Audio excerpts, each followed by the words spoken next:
project is about supporting staff wellbeing and mental health throughout the pandemic, with an emphasis on wellbeing and gratitude.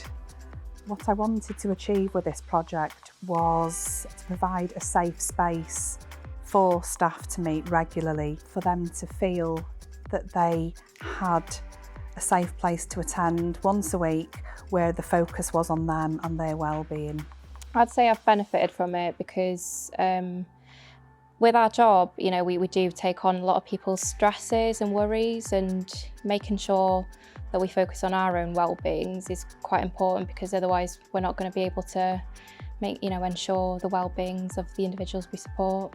Having your well-being being as put on a par or being as important as the well-being of the people who you're working with, and giving yourself the time and the space to work on your own well-being has really benefited me.